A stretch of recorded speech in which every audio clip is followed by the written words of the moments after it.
Hello, everyone, and welcome to the latest Alta Live, where we bring the stories behind, or the authors, I should say, and illustrators, and sometimes even the subjects behind our stories to life. We bring this conversation series to you every week, and I'm really delighted this week to be talking to Peter Fish. My name is Mary Melton, I should say. I'm the editor-at-large at Alta. I'm based in Los Angeles.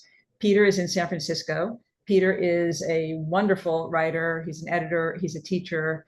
And it's really a delight for me to finally meet Peter because I edited this story that we're going to be talking about today, but we've never actually met. We've talked on the phone and we've obviously emailed each other a ton and lived a life in Google Docs, but never actually met. And I'm a long time fan of Peter's writing. You might mostly recognize his name from Sunset Magazine. He was a contributor there for many years. He's traveled everywhere, but we got him to do the story about Highway 89 for our summer issue of Alta, which if you're new to Alta and don't know what it is, we are a quarterly journal.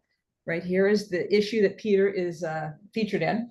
We come out 4 times a year. We write about travel, as we did in this issue. We often have a theme to the center of our magazines. This one was road trips. Peter's was an anchor piece for this. We write about tech. We write about the definitely a lot about pop culture, about books. We do lots of stories about history. We do tons of stories about animals. Animal stories are always really popular for us. Our next issue, which is just out now, is focused on arts and architecture. And our cover story for this one is an interview with Frank Gehry. So we really encourage you to support us and the work that we do at Alta. We can't do it without you. And to help support us, you can become a member. That's the best way you can help us out. So consider that, please. It's $50 to be a member. You get the 4 beautiful issues of Alta. And you also get right now, I sound very PBS right now, sorry, but you get a copy of John Freeman's compilation, California Rewritten. John is the host of our California Book Club that we do once a month, usually on the 3rd Thursday of the month at 5 p.m. Pacific time. John's going to be the guest for our next California Book Club. So he's not going to be hosting it. He's going to be the guest. Walter Mosley, genius writer behind Devil in a Blue Dress and 30 other amazing pieces of work, is going to be hosting that to have a conversation with John. And this book is $30. This is the greatest deal. So for $50, you get 4 issues of Alta and you get John's book. We have a limited number of these books, so please support us and become a member. It's a really fabulous community, and I hope you join us. And also, please let us know where you are Zooming in from. We love using the chat on the side to find out where people are at. We have a lot of new folks, I'm sure, with this one too. So a lot of regulars. So we love knowing where you are. I'm in Los Angeles. Peter's in San Francisco. If you've got any questions for him as we go through this, please use the Q&A that's on the bottom of the screen. It gets a little confusing sometimes to monitor the chat. And make sure in your chat that you have set the default to everyone. Otherwise, it goes just to the panelists, just to the 2 of us. So please use the Q&A if you're going to be asking any questions, which I hope you do, and let us know, where you're from over there. So let's get to our chat with Peter. Enough of our infrastructure and how this works. Peter, welcome. I am so happy to be here, and I will echo everything Mary said. I love Alta. It's a wonderful magazine. It's just the magazine that California and the West needs. And every time you get an issue, it's also a really handsome magazine. And every time you get an issue, it's sort of like getting a present in the mail. So I hope all of you will become members. That is an unofficial cover blurb. We will take it. Thank you, Peter. Could not appreciate that more. It really is. It's a beautiful magazine. Lots of big, beautiful photographs as well, which in this issue with your story are really stunning and really take you there. But the words here, let's really dig into this story. Let's start, before we get into this highway in particular and why you chose it, I just want to talk about road trips in general. And especially in American pop culture, there's such a through line, right? You think about The Grapes of Wrath and On the Road, and many of my favorite movies, I feel like, are usually road trip. Little Miss Sunshine, something really delightful, or something heavier like Thelma and Louise. Road trips are such a part of our pop culture and psyche. And I've traveled internationally. Other countries have roads. So what is it about America in particular that holds on to so much the mythologies around road trips? Yeah, I think that's such a good question. And it was one that I was thinking a lot about when I thought about doing this trip and then when I was on the trip. Yeah, all the books and movies that you just talked about, Thelma and Louise, obviously, Hunter S. Thompson, Fear and Loathing in Las Vegas, On the Road, they're just embedded into the American psyche. And I think that we are such a big, giant, geographically and culturally diverse country. And the only way you get a handle on all of that is by taking a long road trip, because otherwise you're kind of in your own little cocoon. And one of the things that I realized when I was doing this Highway 89 trip was that another thing that happens on a good road trip is that it kind of, well, it knocks you out of your sort of protective cocoon, and also I think puts your mind in it sort of empties out your mind, and you're just more receptive to all the new things you're seeing around you. So at one time you're seeing kind of the diversity of the country and the people, but also it does allow you to reflect on your own life in a way that maybe is harder to happen at home. So for all of those things, I just think they are incredibly rich things to experience and also rich things to write about. Do you think America in particular as a country is in need of having that kind of eye-opening experience? If I'm being delicate here, but right, like it's a way to view the country in a way that we maybe need right now. Very much so. And one of the things, and I wrote about this in the story, so Highway 89 earlier on was known as the National Park Highway, because at that point it went into 7 national parks. It now only to 6 because the last chunk of the highway was decommissioned in the 90s. But you got Glacier, you got Yellowstone, you got Grand Teton, Bryce, Zion, Grand Canyon. And one of the things that when I was doing the traveling for it, I felt like these national parks are like the last safe spaces in the nation. They are, you go to Glacier or Yellowstone or Grand Canyon, and you're with people from all over the country.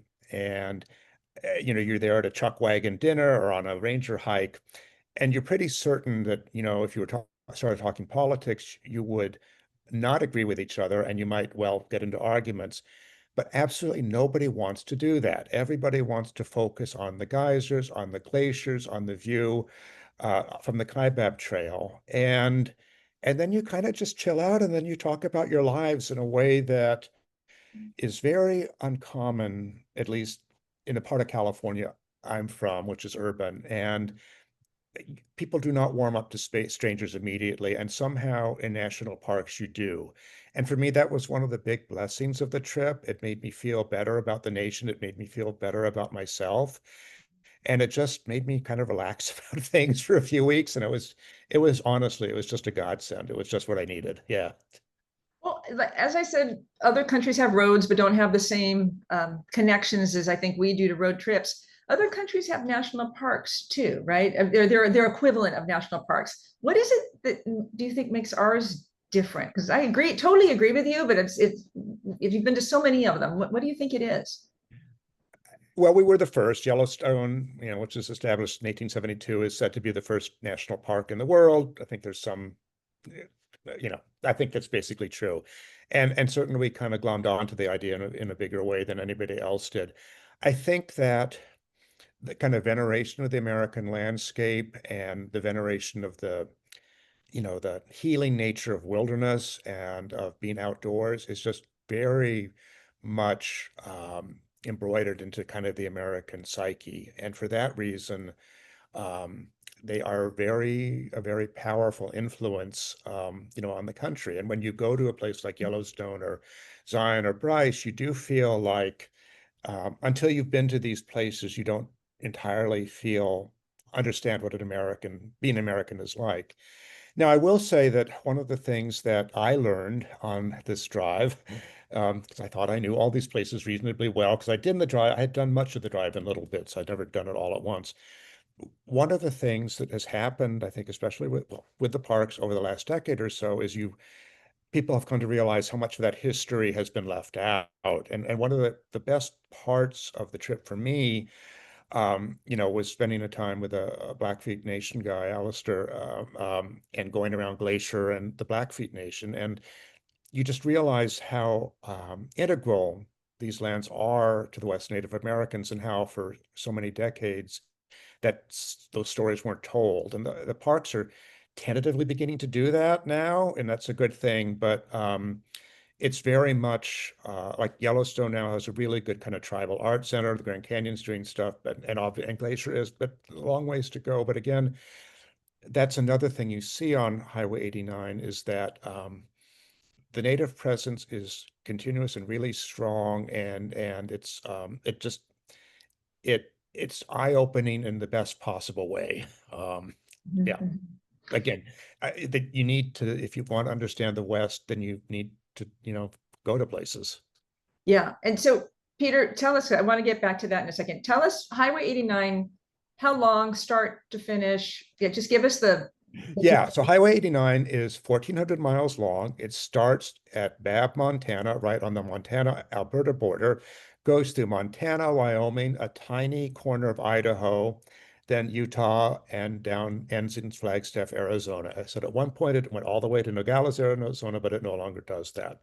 And again, it goes through, national parks, Blackfeet Nation, goes through Jackson, Wyoming, the richest city in the world, in the country, Salt Lake, and then just, gorgeous landscape really every mile. I mean, that was the other thing that, when I was driving this, you go through all these places, just going from Bear Lake, Utah down to Logan, and you're going, God, this is just gorgeous. This should be a national park. If there weren't so many other wonderful national parks, this would be a national park because it's so beautiful. Yeah, it's an embarrassment of riches. Yeah. Yeah, if I remember right, in the opening scene with the Blackfeet Reservation, that's a part of Montana that's the poorest county in Montana. So you have the contrast within not that many miles, right?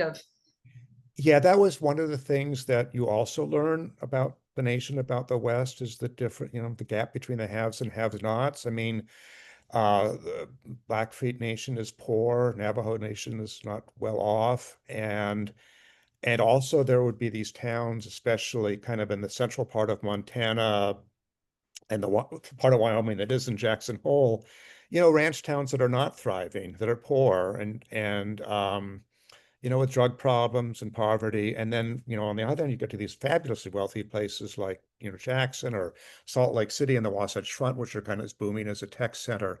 And you just, again, you realize that I often think that the West is like the nation, but more so. It's just the gaps are very apparent. And that's also really instructive. So, yeah. Yeah. Lucille had asked if we could show a map. We do have a beautiful map that accompanies Wonderful Peter's map. piece, and we will send a link to the piece, Lucille, that you can see this. But this is in this issue, so there is a really awesome map to that. So And Peter, Mary and I and the art people worked so hard on getting all those mileages right. there's a saying with art directors that their tombstone should always read, "It was the maps," because the maps just do art directors in. So this is a great map, and thank you to John Kecke and the art directing team at Alta, because those are a pain in the neck, but they're essential. Okay, so Peter, tell us what drew you to this particular highway at this particular moment in your life. You've traveled all over. Why this one? So I spent my early childhood in Salt Lake City, and I think growing up there gave me a love of oversized, giant scale landscapes. And I think especially, like a lot of people, I'd felt hemmed in during the pandemic. I thought I really need to do a road trip. And if I were going to do a road trip, what road trip would it be? And I realized that Highway 89 includes my favorite absolute places in the world, which are Yellowstone and Grand Canyon, and then all sorts of other places in between them, including the place where I grew up, Salt Lake. So I just thought this is going to be so much fun. Um, and I had, again, just the highway is very embedded in my childhood. I mean, the first road trip I ever did was to Yellowstone, and then we did family trips to Zion and Bryce. So, if you kind of want to compare the adult you to, how you looked at things in a child, for me as a child, that was the best possible place to do it. And then as it happened, as I write in the story, I had the family that I did my childhood road trips was a lovely, wonderful parents, who turned out not to be my parents exactly. And so I was going back to try and see what it felt like to experience places knowing that my family history was not quite what I thought it was. So that made it gave it an additional, I guess, weight for me. Well, and you write about that a little bit in this story. What did you discover when you went back to Salt Lake? It was very odd and unsettling. I'm one of these people who went well into middle age, discovered that I'd been adopted, and then later, a few years later, discovered that I had a whole new family with a birth mother and siblings and a yet unknown birth father. And then going back to Salt Lake, where I grew up, which is also the world center of genealogical research, and then going to the Mormon Family History Center and trying to probe the part of my family that I still don't know about, which is my father's side. It was very powerful and unsettling, and I probably gave up maybe a day before I thought I would because I just needed a break. I Mhm. did talk to people, genealogists at the center, and it was in talking to them, they said that, because of 23andMe and the other DNA testing results, there's this, it's opened the doors for lots of people. And there's just such a human need for people to know, you know, where did I come from? Who are my people? Where do I kind of fit on the planet in that way? And that was what I was sort of feeling. And and it's an exploration that might end up well or less well. But again, and I realize that is sort of again, part of what a road trip does, that they're always partly processes of self-discovery, what am I feeling when I, look at this canyon? What am I feeling? How, I saw, Bryce when I was 8. How does it, feel now? So it kind of enriched, it was a process of it enriched the process of self-discovery that I was probably feeling anyway, but it made it more powerful. And as I said, a little bit unsettling. So yeah. There is, I think, a certain tension. We haven't really talked about this, but there, in rereading the piece before this, what struck me is there is this tension between rootedness and movement in this story, right? Which is Yeah. maybe always inherent in a road trip story, but more so, I think, with this one because of the familial dynamic of what's going on. Did writing this as the narrative help resolve that at all for you?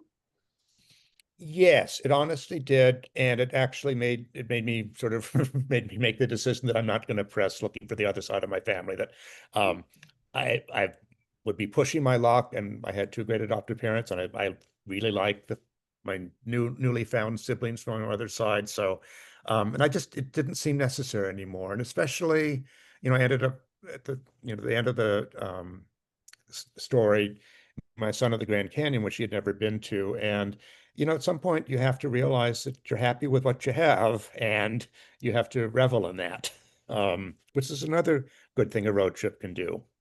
The Grand Canyon has a way of humbling you a little bit, though, too, doesn't it?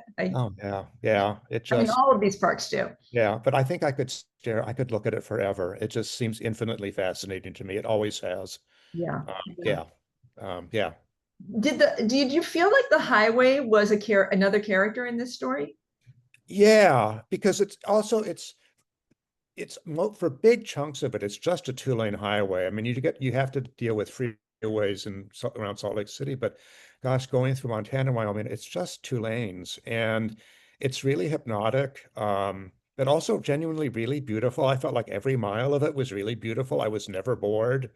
Um, and then the other thing, it just, uh, these are things I didn't even necessarily get a chance to write about, but these little things just are delightful. I mean, um, I saw, there's a Mormon tabernacle in Paris, Idaho, that I thought was like the most single beautiful building I'd ever seen.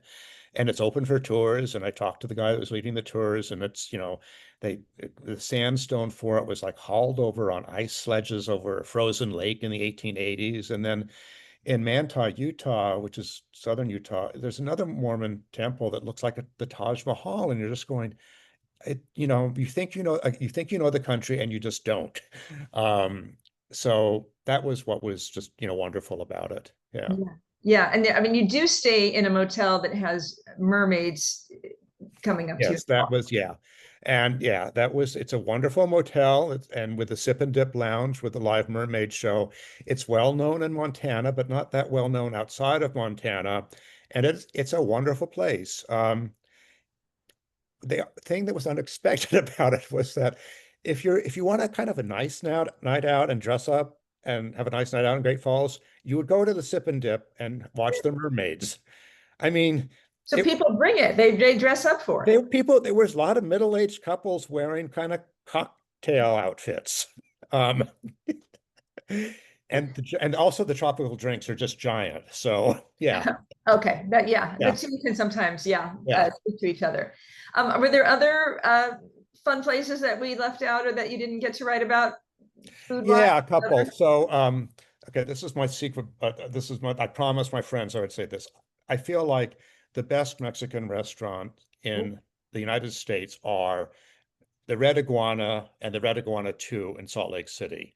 And I grew up in Southern California. I feel like I know my Mexican food, but it's just so good. And they're special, they're not expensive, and their specialty is moles. And they have just incredibly good mole dishes. They've got mole amarillo, they've got mole colorado, and then they have a special pumpkin seed mole that's really good.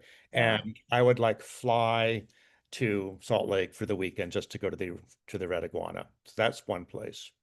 That's incredible. So Okay. And you have a you if you have a few other places, we can also do a little extra because if you're new to Alta Live, you get an email thanking you for being there here and always any links to anything. So maybe we I can do. talk I a have little. not. I have a good half dozen of place of things that people you would really. It's sort of focused on bars, but that's okay. Yeah, Wow, best Mexican in the United States. Those are fighting words, Peter. That's a I know that, but everybody has to go there and you can test it out. Yeah, okay. Guac. Guac is good. guac is good, although really I felt like it was the mole dishes that made it outstanding. Yeah. Okay. Yeah. Okay. Is there a particular segment you would want to redo ever? I mean, maybe you want to redo the whole thing, but like if you had to pick one segment, That is such a good question.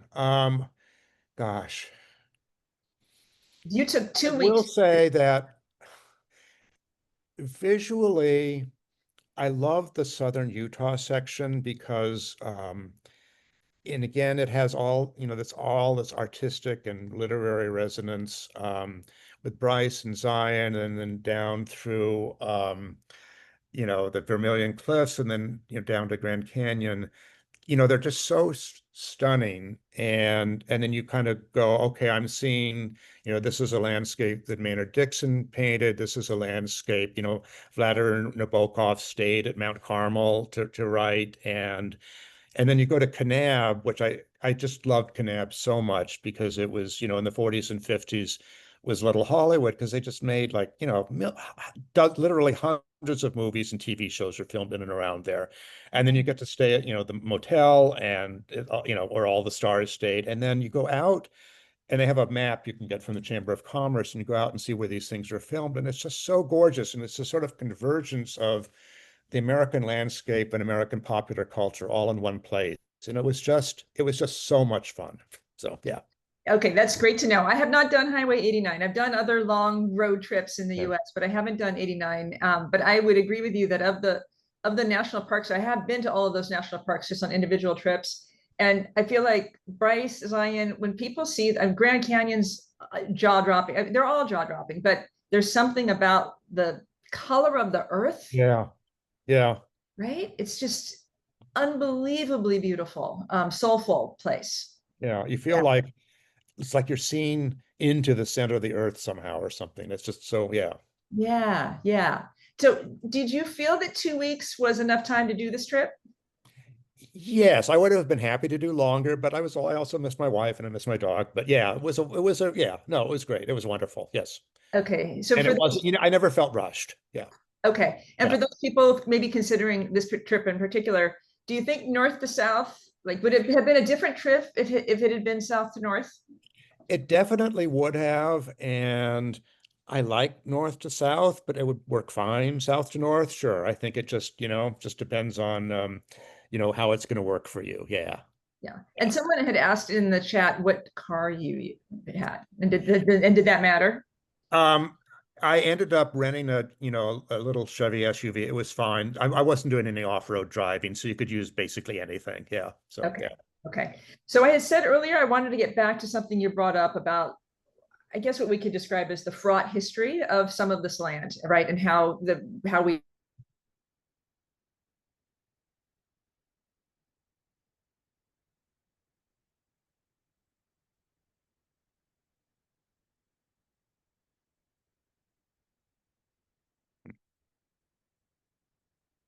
Hello?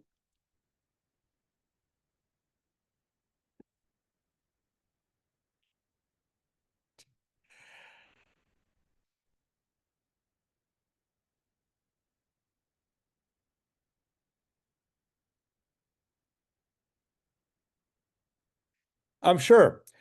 Anyway, talking about uh, the fraud history of the land. Again, that was one of the things that really struck me. And oh, okay, I think Mary's coming back now. I hope. So if you do the trip, I would definitely, take time to, all of the parks have a lot of Native American stuff going on, especially in the summer. I went to some good talks on the Native American astronomy in the Grand Canyon, and then Yellowstone and Grand Teton both have art stuff, and then Glacier has, native dances. So I would definitely do that. I am going to look at some of the questions here, and okay, could you do this in an all-electric charge? That is a good question, and I think you should check on that because there were certainly charging stations at some places. I would worry that there might be stretches of central Utah, in particular, when you're really not near any big towns where I would get worried. Anyway, let's see. I am now, okay, over 89 Cinder Vineyards, Idaho wines. I did not know about that. If I had known about them, I would have definitely gone there. I didn't really, this is not a trip where I had a lot of good wine, but that's really good to know about. Let's see here. Anybody have any other questions? Oh, okay. Yeah. Did anyone talk about the Mountain Meadows massacre site? That is actually not quite on Highway 89. It loomed large in my mind because it's obviously such a huge part of Utah history and Mormon history. I had to limit myself to stuff that was really almost directly on the road for Highway 89. And as I remember, that was like, I don't know, 50 miles out of the way. So I did not, although obviously I know about it and it's a very important thing to read about. So. Hey, Peter. Hi, everyone. I'm John Gecky, the creative director for Alta. Mary Milton obviously has had a little technical problem here at the end. But Peter, in terms of what's your next big road trip going to be? Honestly, I would like to do this one all over again.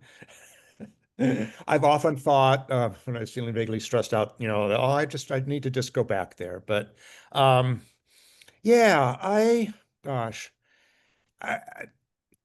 so that's what I think. There, I Highway 95 is really good, and that goes all the way kind of through Nevada and then up into Idaho.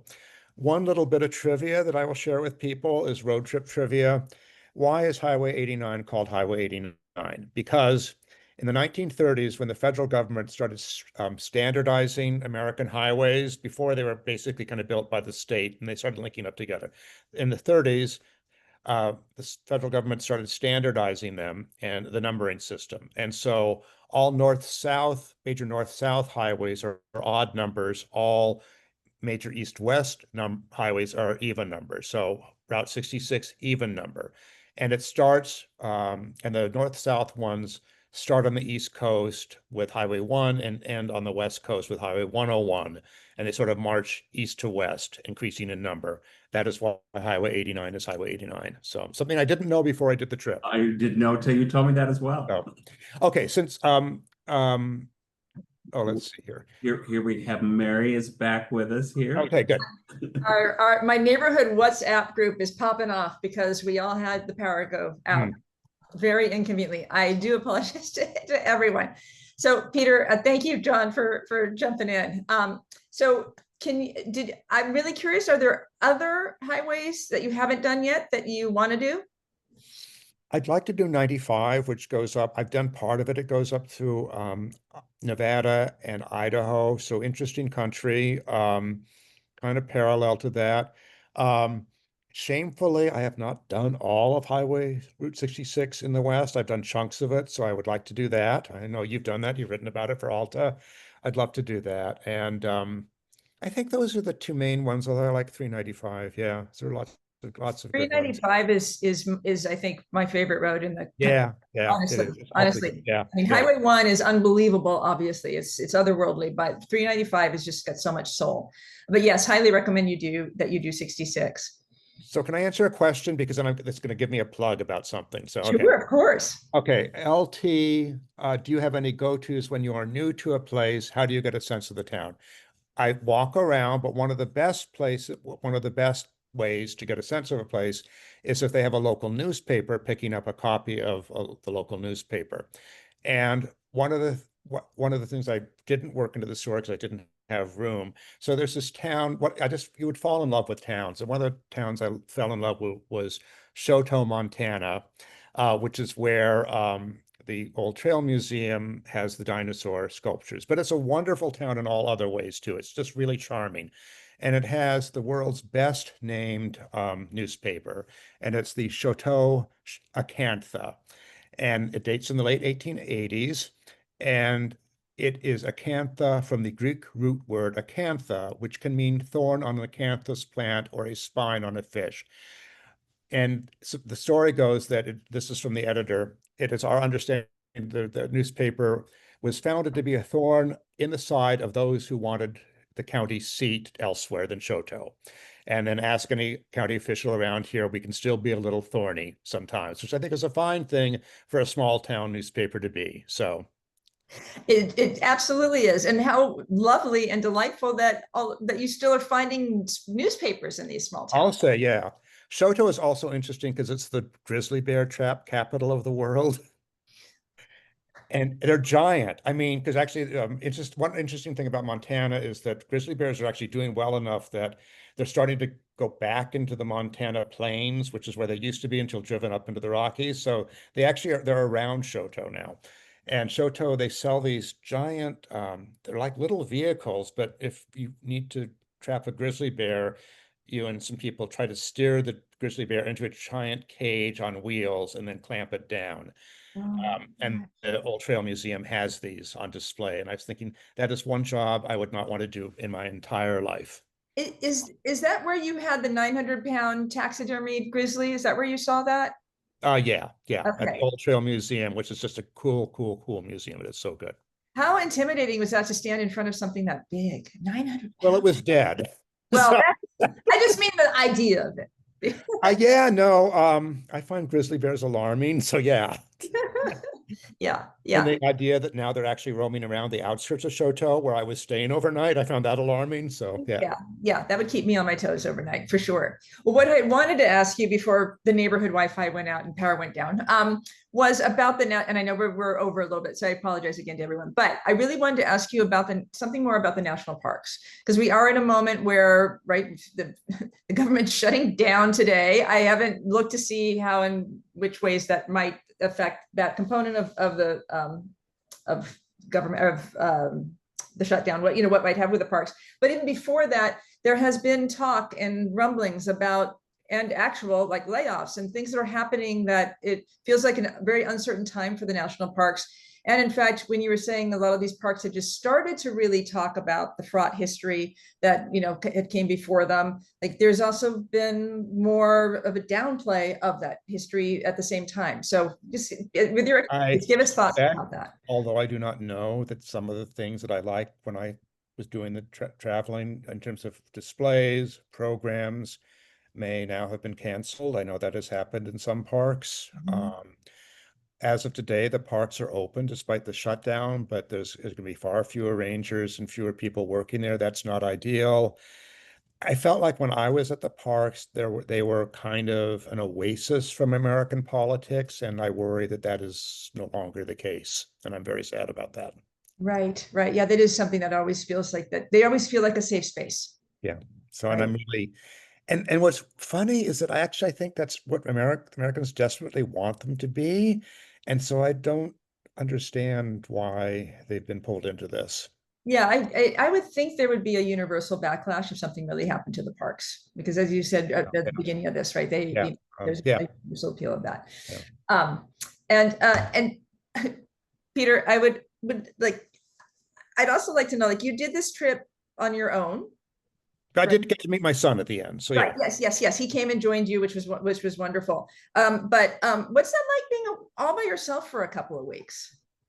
Odd. I did that a lot. I worked for Sunset Magazine forever, so I did a lot of traveling on my own. Yeah, it does get to you. Mhm. And I would call, I would call and Zoom with my wife, and um, it it would have been nice to have done it with my wife or somebody else, but it was a wonderful trip, and I was very happy to see my son, and I was happy to get home and see my wife and dog. Yes, yeah. So Mhm. Okay, great. yeah. And so the last thing I'll ask is, you mentioned the idea that you really had this feeling like I'm good right where I'm at with the family that I have. That's a major life epiphany. I just took a very short road trip this weekend, just 2 days, and I came back and I was solo. And a friend of mine said, "Well, what was the epiphany you had?" And that was just on a tiny little road trip. Was there any other small epiphany that you had that came out of this trip? This is a really dumb one, but like I said, the trip was sort of um, like everybody, I felt really hemmed in by the pandemic. I also felt like my social skills had evaporated, that I didn't know how to talk to people anymore. And then also I was doing the trip by myself. One of the things that surprised me when I would get to a bar or a restaurant, and I don't feel like I like this in normal daily life, I was just the chatterbox. I mean, I was like talking to people and, oh, wow, what trail did you go on? And I was like, which is not normally what I'm like. It was like this pent up sociability that the road trip unleashed. Yeah, no, that's great. That's really good advice. That's really good to hear, because I think people can be intimidated by going out into a bar by themselves or a restaurant by themselves. And when you're in this totally new space and no one knows you and they're not going to know you tomorrow, it frees you up. It does. Yeah. And I don't normally talk to strangers that easily, but on this trip I did. Yeah. Yeah, that's Yeah. fantastic. Well, thank you so much, Peter. Such a delight to talk with you. It's a wonderful story. It's really moving and lovely. And I hope inspires all kinds of trips, but especially on this particular highway. I know it did for me. I hope everybody does the trip, and I hope everybody reads Alta. Yeah, thank you. Wonderful. Well, to that point, at the end of this, you'll be getting a little survey request. Please take a minute. It just really takes a minute to let us know what types of guests you'd like to hear on Alta, and we really appreciate your feedback. Again, I really want to thank Peter and encourage everyone to read his story. We'll be sending a link to it, and to get our new issue. And if you're not a member, remember you're going to be getting California Rewritten by John Freeman, which is a fantastic book. So please join us for John, which is, I believe, in 2.5 weeks, when he'll be talking about this story. And happy October to you, Peter, and thank you again. Thanks again. Okay, bye everyone.